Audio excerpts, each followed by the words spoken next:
नमस्कार. Satara star news चॅनलमध्ये आपले सहर्ष स्वागत आहे. पानिपतच्या लढ्यात श्रीमंत सरदार सुलतानजी बर्गे यांचे योगदान अविस्मरणीय. शिवव्याख्याते बालाजी काशीद. सुलतानवाडी येथे पानिपत शौर्य दिन साजरा. मराठा साम्राज्याच्या इतिहासातील सर्वात निर्णायक आणि भीषण संघर्ष म्हणून ओळखल्या जाणाऱ्या पानिपतच्या लढाईत सातारा जिल्ह्यातील कोरेगाव तालुक्याच्या भूमीत जन्मलेल्या बर्गे घराण्याचे शूर सरदार श्रीमंत सुलतानजी बर्गे यांनी अतुलनीय पराक्रम गाजवला. अटकेपार झेंडा फडकवणारे मराठे ही संकल्पना केवळ घोषवाक्य न राहता सुलतानजी बर्गे यांच्यासारख्या रणशूर योद्ध्यांमुळे प्रत्यक्ष रणांगणावर साकार झाली. बर्गे घराणे हे कोरेगाव परिसरातील एक नामांकित सरदार घराणे होते.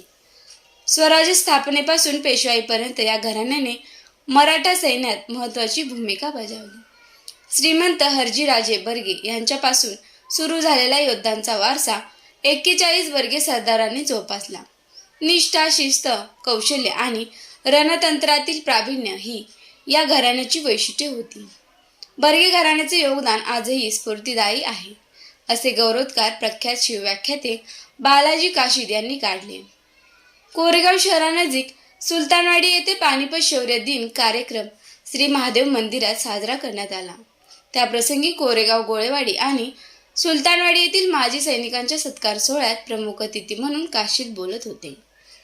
यावेळी प्रसिद्ध चालुक्य राजघराण्याचे वारसदार प्रवीण साळुंखे यांची प्रमुख उपस्थिती होती.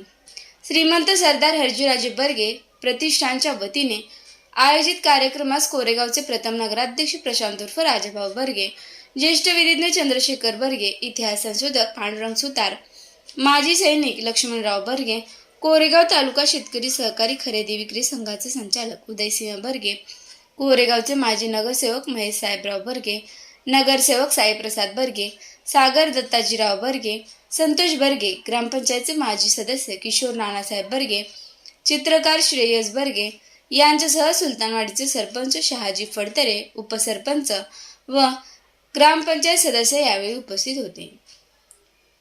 काशीद पुढे म्हणाले की इसवी सन 1761 मध्ये अफगाण शासक अहमद शहा अब्दाली आणि मराठा साम्राज्य यांच्यात दिल्लीतील वर्चस्वासाठी निर्णायक युद्ध झाले. सदाशिवराव भाऊ यांच्या नेतृत्वाखाली मराठा सैन्य पानिपत येथे तळ ठोकून होते. मराठ्यांचे ध्येय केवळ विजय नव्हते, तर दिल्लीवर स्वराज्याचा झेंडा रोवणे हे होते. रणांगणावरील श्रीमंत सुलतानजी बर्गे यांची भूमिका निर्णायक ठरली. सरदार सुलतानजी बर्गे हे अग्रगण्य सेनानी म्हणून ओळखले जात होते. युद्धाच्या सुरुवातीपासूनच त्यांनी आपल्या फौजेसह आघाडीवर राहून शत्रूवर जोरदार हल्ले चढवले. अफगाणी फौजांच्या तोफखान्याला सामोरे जाताना त्यांनी दाखवलेले धैर्य विलक्षण होते. संकटाच्या क्षणीही सैन्याचे मनोबल टिकवून धरणे या साऱ्या बाबींमुळे सुलतानजी बर्गे रणभूमीवर विशेष ठरले. सुलतानजी बर्गे यांनी स्वतःचे प्राण पणाला लावले. अंतिम श्वासापर्यंत त्यांनी रणभूमी सोडली नाही, अशी परंपरागत व स्थानिक इतिहासात नोंद आहे. सुमारे 41 बर्गे सरदारांनी छत्रपती शिवाजी महाराज यांच्यापासून पेशव्यांपर्यंत स्वराज्याच्या आणि भारत मातेच्या रक्षणासाठी अमूल्य योगदान दिले आहे, असेही काशीद यांनी निदर्शनास आणून दिले. पानिपतच्या लढाईत मराठ्यांना अपार हानी सहन करावी लागली, परंतु श्रीमंत सुलतानजी बर्गे यांचे बलिदान मराठा शौर्याचे तेजस्वी अध्याय बनले. त्यांच्या पराक्रमाची आठवण आजही कोरेगाव परिसरात लोककथांमधून, घराण्याच्या इतिहासातून आणि स्वराज्यनिष्ठ परंपरेतून जिवंत आहे. याचा सार्थ अभिमान आहे. आज कोरेगाव तालुक्याला लाभलेली ऐतिहासिक ओळख ही अशा शूरवीरांमुळेच आहे.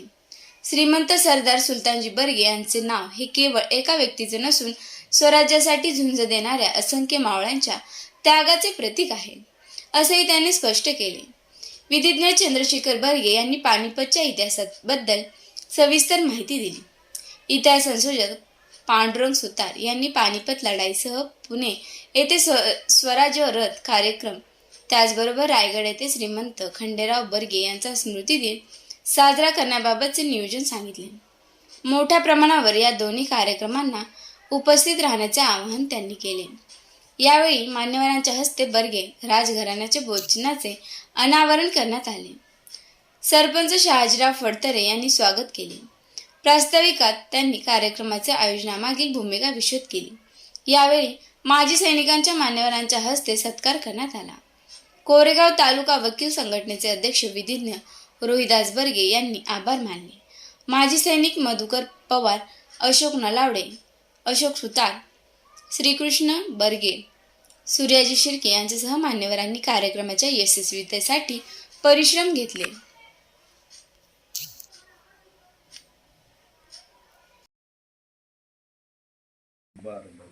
एक प्रकारे ते तिकडनं जे सातत्यानं अफगाणी लोक आक्रमण करत होते त्यातलं ते शेवटचं आक्रमण. त्याच्यानंतर आक्रमण झालं नाही, परंतु त्या आक्रमणासाठी आपल्या महाराष्ट्रातनं हजारो मैल आपण तिथे गेलोय आणि तिथे जाऊन लढलोय. तर ही जी गोष्ट आहे ना ही उल्लेखनीय आहे. आता कसं आहे की आपण सगळे मिलिटरीतले लोक आहात, आपल्याला ट्रेनिंग दिलेलं असतं, जाण्या येण्याची व्यवस्था असते, पुन्हा जेवणा खाण्याची व्यवस्था असते, सप्लाय तुमचं डिपार्टमेंट असतं, ते मागणं सगळं पुरवत असतं. त्यावेळेला इतकं काय ते नीट काटेकोर नसावं असं मला वाटते आणि नव्हतंच ते. कारण जवळपास 2-3 महिने तिथे ही सातत्यानं प्रक्रिया चालली. शेवटचं जे युद्ध झालं समोरचं ती 14 तारखेला झालं, मकर संक्रांतीच्या दिवशी. आता मकर संक्रांतीच्या दिवशी तिचं टेम्परेचर असतं 2 डिग्रीच्या आसपास टेम्परेचर असतं. आपण सगळे महाराष्ट्रातनं गेलेले लोक, आपल्याला काय लोकांची कल्पना नव्हती, पण आहे त्या कपड्यावर आपले लोक तिथे लढले. उलट अफगाणिस्तानचे जे लोक होते त्या भागातलेच होते. तिकडे अफगाणिस्तानमध्ये मायनसमध्ये टेम्परेचर असतं, तर ते कातडी कपडे वगैरे ते सगळं बंदोबस्तात ते माणसं आलेली. आणि त्यापेक्षा परिस्थिती अशी थोडीशी बिकट झाली होती की पुण्यातून जे पैसा उपलब्ध व्हायला पाहिजे होता सैनिकांच्यासाठी, जे वीर जे लढायला गेले होते त्यांच्या खाण्यापिण्यासाठी, त्याची फार कमतरता होती. शेवटी प्रसंग असा आला की तिथलेच काही गोडाऊन वगैरे राजांची होती ती फोडून त्यातलं काही धान्य आणलं आणि ते लोकांची पोटं भरली.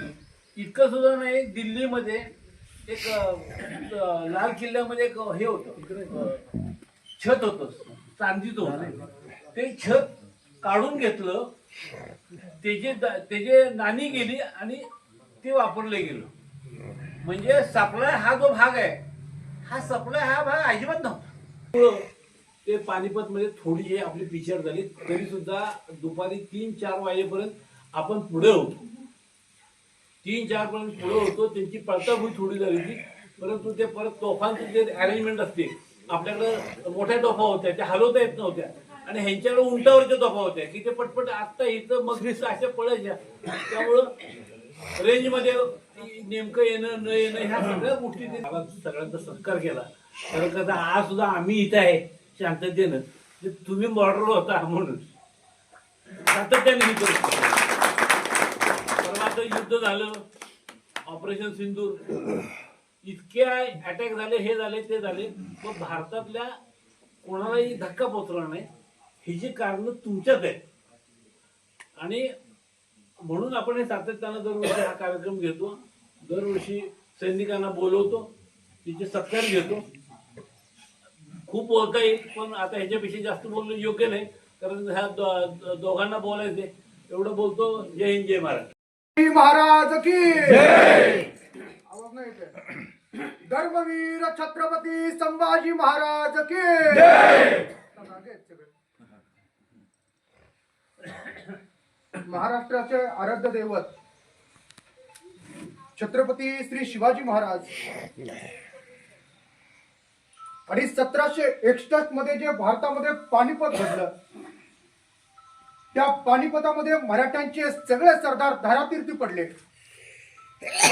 त्या माझ्या सर्वच मराठा सरदारांना प्रथमतः वंदन करतोय. मला ऐतिहासिक कोरेगाव या ठिकाणी यायचं भाग्य मिळालं ते म्हणजे आमचे मार्गदर्शक जे पांडुरंग तात्या सुतार. वारकरी संप्रदायासाठी त्या पंढरपुरामध्ये पांडुरंग उभा आहे आणि ऐतिहासिक महत्व जिवंत राहण्यासाठी कोरेगाव मध्ये हा पांडुरंग कायम उभा राहिला. खरंच सातारा नाव ऐकलं की शिरांची भूमी आम्ही म्हणतोय. सातारा म्हटलं की अभिमानाची भूमी आम्ही म्हणतोय.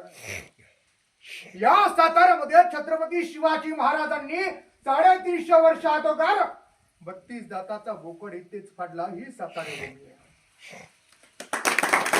छत्रपती संभाजी महाराजांच्या पदस्पर्शाने पावन झालेली भूमी म्हणजे सातारा भूमी आहे. अहो, माझ्या संभाजी राजांना काही केल्यानंतर ज्या भूमीतनं नेलं गेलं ते ऐतिहासिक कोरेगाव आहे. आणि सगळ्यात महत्वाचं, या सातारा भूमीने माझ्या भारताच्या रक्षणासाठी भारत मातेचे सुपुत्र दिले, माझे सगळे जवान बांधव. एक सातारा गावातलं एक छोटं गाव आहे. एक जन्माला आलेला पोरगा 10 वर्षाचा होता. लहान असताना त्याच्या आईचं छत्र त्याच्यावरून हरपलं. आता पुढे काय करायचं? वडिलांनी त्याला मार्गदर्शन केलं, जा तुला जे करायचंय ते तू कर. पण लहान वयातच आईचं छत्र हरपलेलं हा पोराचा काय कळेना आपण काय करावं. आईचं छत्र हरपल्यानंतर बापाचं छत्र त्या पोरावरती आलं आणि वडिलांच्या मार्गदर्शनातून हा पोरगा वडिलांच्या स्वप्नासाठी लढत राहिला, शिकत राहिला. आणि एके दिवशी हाच पोरगा वयाच्या 16व्या वर्षी भारत सैन्यात दाखल झाला. 10 वर्ष झाली त्यांनी सेवा केली, भारत मातेची सेवा केली, तुमची आमची सेवा केली. लग्न झालं 22व्या वर्षी. मागच्या आठवड्यातली गोष्ट आहे. 30 वर्षाचा होता हा जवान.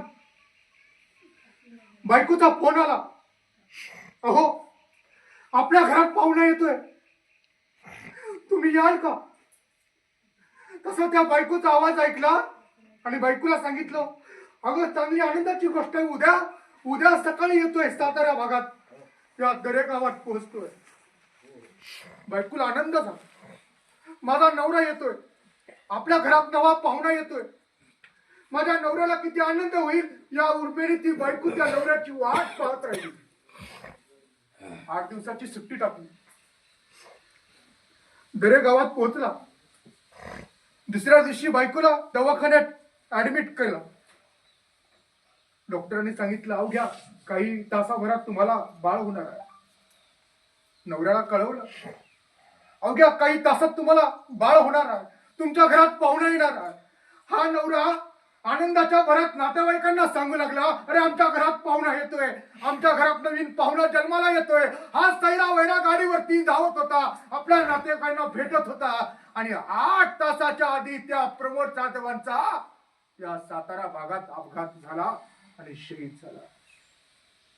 एके ठिकाणी आपल्या लेकराला बघण्यासाठी तरसत असलेला बाप आणि एका बापाचा चेहरा पाहण्यासाठी जन्माला आलेलं ते बारकं लेकरू. काय या महाराष्ट्रासाठी, देव देश धर्मासाठी आमच्या महाराष्ट्रातल्या फक्त मराठ्यांनीच पुढाकार घेतलाय, हा इतिहास कुणी पुढे शकत. महाराजांच्या जन्माच्या आधी सुद्धा अनेक आक्रमणं झाली. अब्दालीचं आक्रमण झालं, मोहम्मद घौरीचं आक्रमण झालं. आणि ज्यावेळी आमच्या हिंदुस्थानावरती मोहम्मद घौरीचं 2 वेळा आक्रमण झालं, 2ही वेळा त्या मोहम्मद घौरीचा पृथ्वीराज चव्हाणांनी पराभव केला. पण पृथ्वीराज चव्हाणांना स्वप्नात सुद्धा वाटलं नसेल की हाच मोहम्मद घौरी आपल्याला परत सोडणार नाही. तिसऱ्या वेळेस ज्यावेळी मोहम्मद घौरीनं स्वराज्यावर आक्रमण केलं, आपल्या हिंदुस्थानावरती आक्रमण केलं, त्यावेळी त्या पृथ्वीराज चव्हाणांना मोहम्मद घौरीनं सोडलं नाही. म्हणून आपल्या इथले राजे पराभूत झाले. पण छत्रपती शिवाजी महाराज कधीच पराभूत झाले नाही. छत्रपती शिवाजी महाराजांचा कोणीच पराभव केला नाही. अहो, जगातला असा एकमेव राजा आहे जो चंद्र सूर्य असेपर्यंत जिवंत राहील, ते म्हणजे आपले छत्रपती शिवाजी महाराज. महाराजांचा जन्म झाला त्या गोष्टी नंतर, पण या ऐतिहासिक सातारा भूमीमध्ये एक घराणं कायम दुर्लक्षित राहिलं. त्या घराण्याचं नाव होतं बर्गे घराणं. याच बर्गे घराण्यातील अनेक सरदारांनी 41 सरदार दिले बर्गे घराण्याने या हिंदुस्थानासाठी. 41 सरदार आजपर्यंत किती जणांना माहिती होता इतिहास? मला पण माहिती नव्हता इतिहास. आमच्या पांडुरंग सरांनी मला मागच्या 4 तारखेला पुस्तक दिलं. त्या ऐतिहासिक कोरेगाव पुस्तक वाचल्यानंतर कळालं हे बर्गे घराणं काही साधं घराणं नाही. बर्गे घराण्यांचं खूप मोठं योगदान या हिंदवी स्वराज्यासाठी. अहो माझं पुस्तक आहे, आता 4 तारखेला हे प्रकाशन झालंय पुस्तक. हा गोवळकोटचा इतिहास किती जणांना माहिती? मला हात वर करून सांगा. अनेक ऐतिहासिक कागदपत्र वाचली, अनेक इतिहासकारांची पुस्तकं वाचली, पण गोवळकोट हा इतिहास मला आजपर्यंत कुठंच सापडला नाही. आता याचा तुम्हाला थोडक्यात ओळख करून देतो. मला वाटतं 1660 साली छत्रपती शिवाजी महाराजांनी गोवळकोट म्हणजेच गोविंदगड चिपळूण मधला हा किल्ला ताब्यात घेतला. बघा, चिपळूण पासून फक्त हाकेच्या अंतरावरती किल्ला आहे. मला मारुती आबा गोळे माहिती असतील, त्यांनी तिकडं 5 तारखेला बोलवलं होतं. 5 तारखेला 1733 ला ही लढाई झालेली आहे. बघा, विचार करा. 5 ऑक्टोबर 1733 मध्ये गोवळकोट वरती झालेली मराठा आणि स्थिती, ही लढाई आजपर्यंत कायम दुर्लक्षित राहिली. मला सरांचं पुस्तक भेटलं. त्या पुस्तकामध्ये सरांनी उल्लेख केलाय, सिदोजी बर्गे असं नाव आहे, म्हणजे सुलतानजी बर्गेंची पुढची पिढी. मला वाटतं 7वी पिढी असेल ती. 7व्या पिढीमध्ये जन्माला आलेले अतिशय शूर पराक्रमी ज्यांचा उल्लेख कायम करावा असे सुलतानजी बर्गेंची 7वी पिढी म्हणजे सिदोजी बर्गे. हे सिदोजी बर्गे आमच्या मराठ्यांची 4थी राजधानी म्हणून साताराला ओळखलं जातं. आणि सातारचे थोरले शाहू महाराज यांच्या नेतृत्वाखाली ही 1733 ची लढाई झाली. त्या 1733 च्या लढाईमध्ये सिदोजी बर्गेंचा उल्लेख आपल्याला सापडतोय. इथं बर्गे घराण्यांसाठी अभिमानाची गोष्ट आहे. सिदोजी बर्गे शाहू महाराजांचे एवढे जवळचे होते, एवढे विश्वासू होते, आजपर्यंत त्यांच्या सोबत एवढा जवळचा व्यक्ती कुणीच नसेल. म्हणून शाहू महाराजांनी सिदोजी बर्गे यांना खास बारदार ही पदवी दिली. एवढंच नाही, खास बारदार पदवी दिल्यानंतर शाहू महाराजांनी त्यांना 5000चं मनसबदार दिलेलं आहे. एवढा मोठा इतिहास आहे.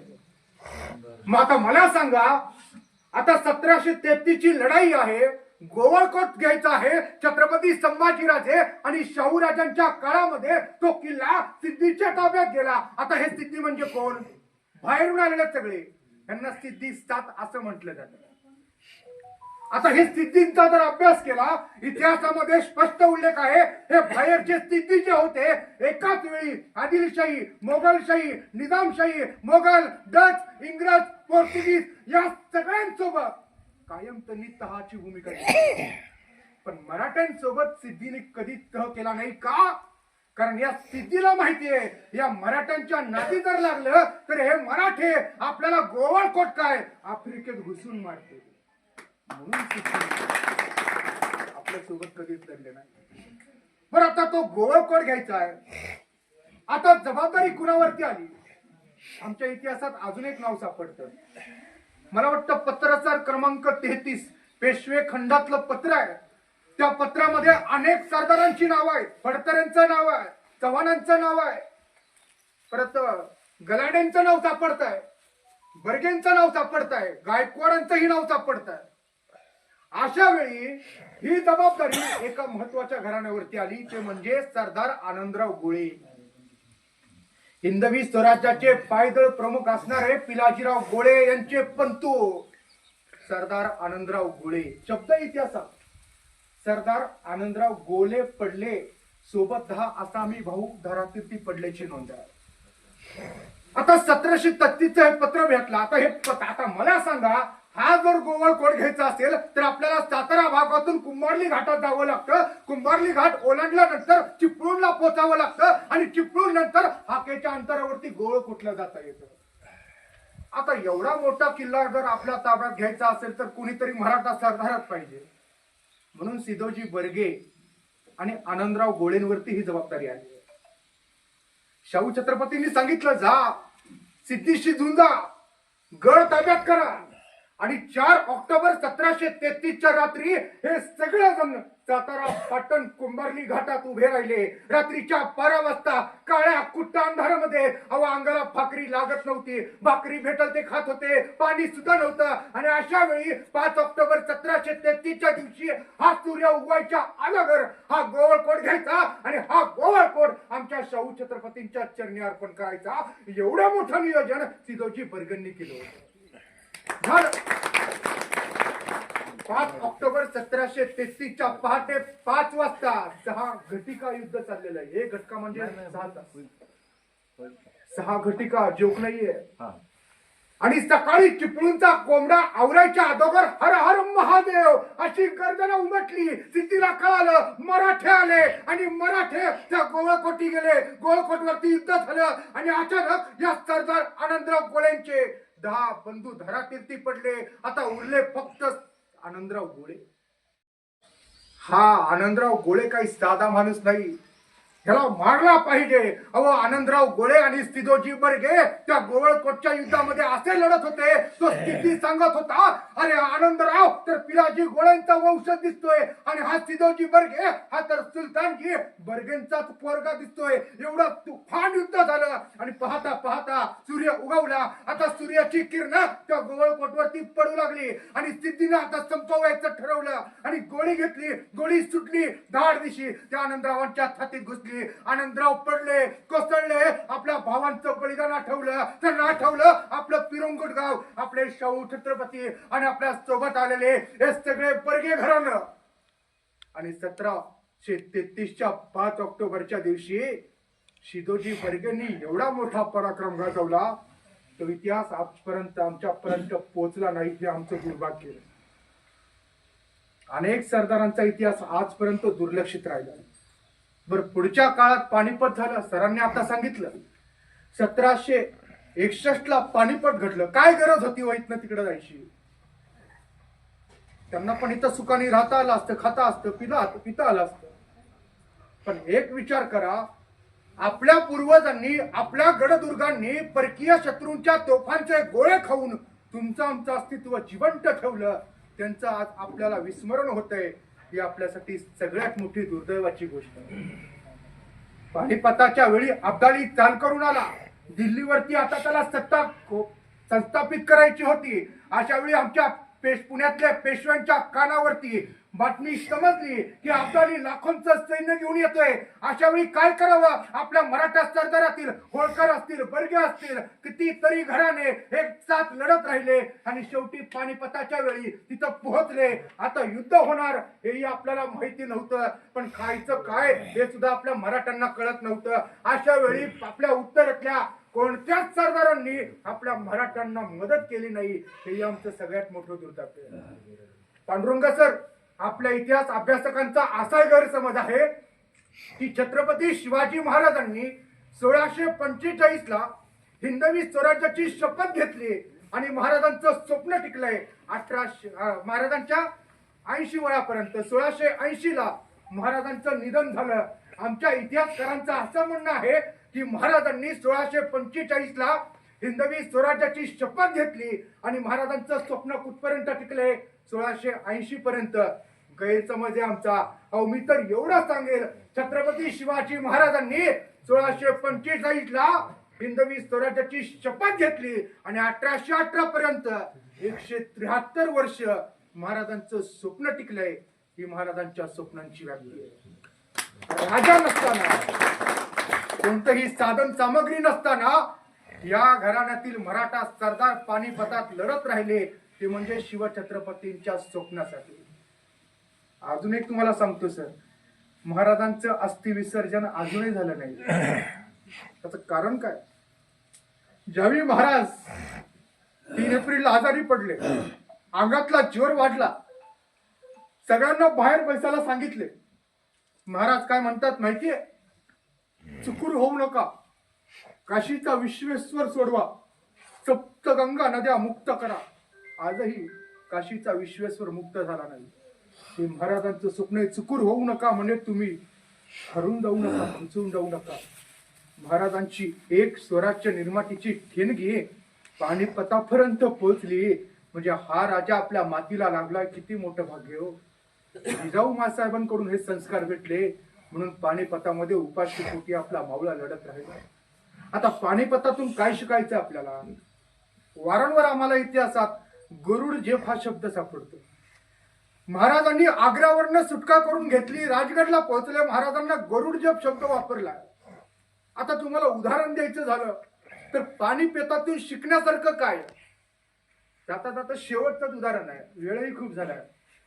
गरुड झेप म्हणजे तुम्हाला थोडक्यात उदाहरण सांगतो. पानिपत वाचाच, अंगीकारला पाहिजे, पण आम्हाला पानिपतातून काय शिकलं पाहिजे ते म्हणजे उदाहरण तुम्हाला सांगतो. तुम्हाला गरुड झेप माहितीये? हा शब्द इतिहास कधीतरी वाचा. मारुती आबा गोळेंनी गरुड झेप ही संस्था चालू केली म्हणून मला ह्याच्यावरून एक उदाहरण सुचले. समोर जेवढे लोक बसलेत, माझे भाऊ बंधकी बसलेत, किती जणांनी गरुड बघितला सांगा हात वर करून. गरुड पक्षी किती जणांनी बघितला? गरुडाचं पिल्लू तरी बघितलं की नाही?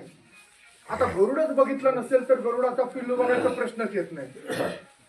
आता तुम्हाला सांगतो, हे गरुडाचं पिल्लू जे असतं त्याची आई त्या गरुडाच्या पिल्लाला जन्म देते. त्या गरुडाच्या पिल्लाची आई त्या जन्म दिलेल्या गरुडाच्या पिल्लाला पंचात पकडते, आकाशात घेऊन जाते, आकाशात घिरटी मारत राहते. ते जन्माला आलेले गरुडाचं पिल्लू आपल्या आईला आर्त हाक मारत. आई त्या गरुडाच्या पिल्लाला आणखी घट्ट पकडते, आकाशात घेऊन जाते. ते गरुडाचं पिल्लू जन्माला आलेलं असतं, आईला आर्त हाक मारत. आई काय करते? त्या गरुडाच्या पिल्लाला आणखी घट्ट पकडते, आकाशात जाते, आकाशात घिरटी मारते. त्या गरुडाच्या पिल्लाला काही कळत नसतं, अरे मी आताच जन्माला आलो आहे आणि माझी आई मला आता काय करते सुचत नाही. त्या गरुडाच्या पिल्लाची आई आणखी वरती घेऊन जाते. जन्म दिलेल्या गरुडाच्या पिल्लाला पंचात पकडल्यानंतर वरतून खाली सोडते. त्या गरुडाच्या पिल्लाला आता समजत नसतं, माझी आई मला जन्म दिल्यावरती पंचात पकडते, आकाशात घेऊन जाते, घिरट्या मारते आणि मला तर आकाशातून सोडते. ते गरुडाचं पिल्लू अहो नुसतं जन्माला आलेलं असतं, खाली येतं, धडपडणार, संपून जाणार. त्याला कळतं आता मी जगत नाही. ते गरुडाचं पिल्लू काय करतं? आईला आर्त हाक मारतं. पण गरुडाच्या पिल्लाची आई त्या गरुडाच्या पिल्लाला चावरायला जात नाही. ते पिल्लू खाली खाली येतं, त्या पिल्लाला कळतं माझी आई मला आता चावरत नाही. मोठ्या आर्ततेने आईला हाक मारतं. गरुडाच्या पिल्लाची आई त्या गरुडाच्या पिल्लाला वरतून पाहते, त्याला बघते, त्याला एकदा शेवटचं बघते, त्याला चावरायला जात नाही. त्या गरुडाचं पिल्लू एक शेवटची आर्त हाक मारतं, आई मला चावर नाही. पण नाही, गरुडाच्या पिल्लाची आई त्या गरुडाच्या पिल्लाला चावरत नाही. ते पिल्लू आता खाली येतं, खाली सरकतं. त्या पिल्लाला कळतं मी आता संपून जाणार, मी आता मरून जाणार. एक आर्त हाक मारतं, पण नाही, गरुडाच्या पिल्लाची आई त्या गरुडाच्या पिल्लाला चावरत नाही. ते पिल्लू खाली येतं, आता त्याला कळतं माझी आई मला आता चावरत नाही. ते पिल्लू काय करतं? पंख फोडतं, एक पंख फोडतं, आकाशात घिरटी मारतं. आईला बघून सांगतं, आई जमलं बर का. आमच्या मराठ्यांनी पानिपतात तेच करून दाखवलं, जमलं पाहिजे. आम्ही इतिहासातली जगणारी माणसं, इतिहासातून पुढे आलेली माणसं आहेत. आमच्या आयुष्यात किती जरी अडचणी आला तर आम्हाला छत्रपतींचा इतिहास, माझ्या संभाजीराजांचं बलिदान आणि माझ्या पानिपतात लढलेल्या शूर मावळ्यांचं बलिदान आम्हाला आठवलं पाहिजे. माझ्या समोर बसलेले माझे सगळे सैनिक बांधव आहेत, त्यांना विचारा तुम्ही लढण्यासाठी स्वतःचं आयुष्य कुर्बान करू टाकता, याचं कारण काय? त्यांच्या तोंडामध्ये एकच शब्द येतो, आम्ही लढतो, आम्ही मरतो, फक्त देशासाठी नाही. छत्रपती शिवाजी राजांनी दिलेली ही परंपरा आमच्या उरात घेऊन आम्ही मरतो. म्हणून हा देश, आपला देव देश धर्म वाचवण्यासाठी बर्गे घराण्यातील सुलतानजी बर्गे यांच्या पुढच्या 41 सरदारांनी स्वतःचं आयुष्य या हिंदवी स्वराज्यासाठी घालवलं. हे सगळ्यांचं आयुष्य आपल्याला खरं तर आठवलं पाहिजे. अजून एक दुर्दैवाची गोष्ट आहे, 41 सरदार दिले बर्गे घराण्यांनी, पण आजही पानिपतात लढलेल्या अनेकांच्या समाध्या आपल्याला सापडत नाही. हेही सगळ्यात मोठं दुर्भाग्य आहे. जर चुकून आपल्याला गावामध्ये, ऐतिहासिक कोरेगाव गावामध्ये जर कुणाची समाधी सापडली तर अनेक इतिहास अभ्यासकारांना सोबत घेऊन त्याचं संशोधन करणं गरजेचं आहे. आणि संशोधन केल्यानंतर त्या समाधी पुढे आम्हाला बसता आलं पाहिजे. त्या समाधी पुढे बसल्यानंतर त्या मावळ्याला आपण हाक मारली पाहिजे. तुम्ही मारलेली त्या समाधीला हाक त्याच्या काळजात पोहोचली पाहिजे आणि त्या समाधीने तुम्हाला दिलेली ही हाक तुमच्या काळजात आली पाहिजे. तरच खऱ्या अर्थानं तुम्हाला तुमच्या पूर्वजांचं बलिदान करेल. जास्त वेळ काय बोलणार नाही.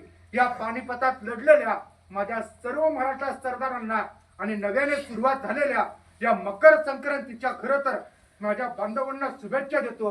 यावेळी नक्की एक काम करा. आज तोंड जरूर गोड करा, पण तोंड गोड करत असताना आमच्या घरातील पडलेल्या मावळ्यांचं आयुष्य मात्र आठवा. त्यांच्यामुळे आपण आज उभे आहोत. त्यांच्यामुळे आपण ताटमानेने जगत आहोत. शिवछत्रपतींचं हे स्वप्न असंच पुढे चालूया. 18 पगड जाती 12 बलुतेदारांनी एकत्र येऊन आपण खरंच हे महाराजांचं स्वराज्य टिकवण्याचा प्रयत्न करूया. आणि सगळ्यांना मी एकच सांगतो, छत्रपती शिवरायांचे, सुलतानजी बर्गेंचे, ऐतिहासिक कोरेगावातील सर्व शिवभक्तांचे विचार तुमच्या माझ्यात येऊ द्या. एवढीच या ठिकाणी अपेक्षा व्यक्त करतो. श्रेयसजी बर्गे सरांचं, पांडुरंग सरांचं मी मनापासून पुन्हा एकदा व्यासपीठावर बसलेल्या मान्यवरांचं पुन्हा एकदा आभार मानतो. सगळ्यांची रजा देतो. थांबतो. जय शिवराय, जय शंभू.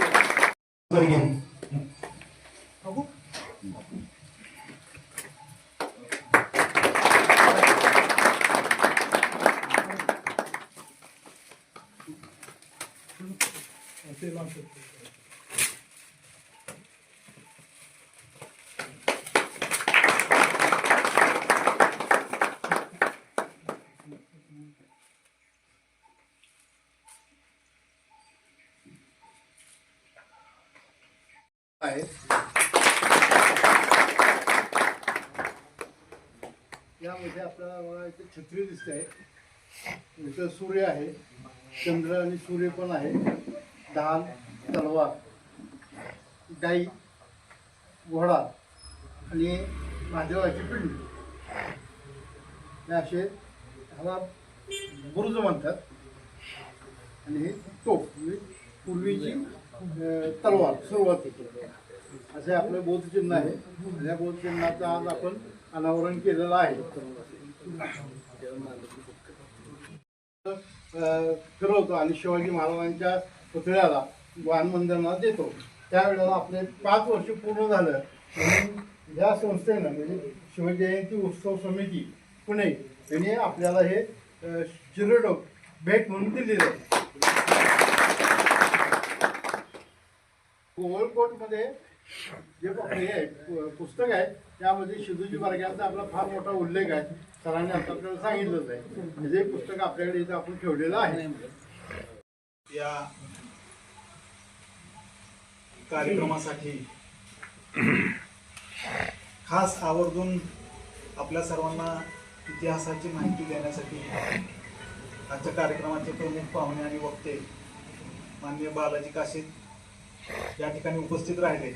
त्याबद्दल मी आपल्या सर्वांच्या आणि संयोजकांच्या वतीनं त्यांचं विशेष आभार मानतो. त्याचसोबत चालुक्य घराण्याचे वंशज माननीय प्रवीण साळुंखे हे देखील आज या ठिकाणी आपल्या कार्यक्रमासाठी उपस्थित राहिले. त्यांचं देखील मी आभार मानतो. आज या ठिकाणी आपण सर्व माजी सैनिकांचा सत्कार घेतलेला आहे आणि या सत्कार स्वीकारण्यासाठी या ठिकाणी सर्व माजी सैनिक उपस्थित राहिले. त्याबद्दल मी त्या सर्वांचं देखील मनापासून आभार मानतो. त्याचप्रमाणे बर्गे घराण्यावर एकत्रितच या इतिहासाचा स्वाभिमान असलेले सर्व लोक या ठिकाणी उपस्थित राहिलेले आहेत. त्यांचं देखील मी सर्वांचं आभार मानतो. संयोजकांचं देखील या ठिकाणी मी आभार मानू इच्छितो. त्यांनी हा कार्यक्रम आयोजित करून एक चांगला कार्यक्रम समाजापुढे मांडलेला आहे. त्यामुळं मी त्या सर्वांचं देखील या ठिकाणी आभार मानतो. त्याचप्रमाणे आज या ठिकाणी कार्यक्रमासाठी उपस्थित असलेले सर्व पत्रकार बंधू यांचं देखील मी आभार मानतो आणि आजचा कार्यक्रम संपला असं मी जाहीर करतो. नव्या